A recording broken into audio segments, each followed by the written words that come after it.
And Dr. Newman, you're also an epidemiologist. I presume the prospect of a viral pandemic keeps you up at night as well? No. No? No. All right, well, that's our show. No, mankind has been at war with the virus from the start. Sometimes millions of people die, as in an actual war, but in the end, we always win. But you, just to be clear, you do think microorganisms pose a threat? Oh, in the most dire terms. Bacteria? No. You like saying no? Yes. Not bacteria, not viruses, so... Fungus. Yes, that's the usual response. Fungi seem harmless enough.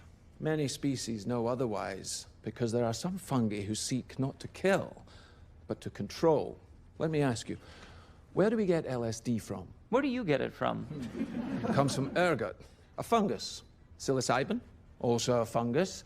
Viruses can make us ill, but fungi can alter our very minds. There's a fungus that infects insects, gets inside an ant, for example, travels through its circulatory system to the ant's brain, and then floods it with hallucinogens, thus bending the ant's mind to its will. The fungus starts to direct the ant's behavior, telling it where to go, what to do, like a puppeteer with a marionette. And it gets worse. The fungus needs food to live, so it begins to devour its host from within, replacing the ant's flesh with its own. But it doesn't let its victim die, no. It keeps its puppet alive by preventing decomposition. How? Where do we get penicillin from? Fungus. Oh. Dr. Schoenheis, you're in distress. Fungal infection of this kind is real, but not in humans.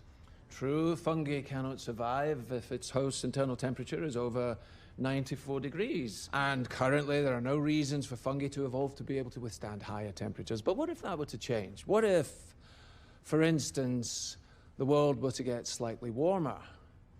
Well, now, there is reason to evolve. One gene mutates, and an Ascomycetia, Candida, ergot, Cordyceps, Aspergillus, any one of them could become capable of burrowing into our brains and taking control, not of millions of us, but billions of us. Billions of puppets with poisoned minds, permanently fixed on one unifying goal: to spread the infection to every last human alive by any means necessary. And there are no treatments for this, no preventatives, no cures. They don't exist. It's not even possible to make them. So if that happens... we lose.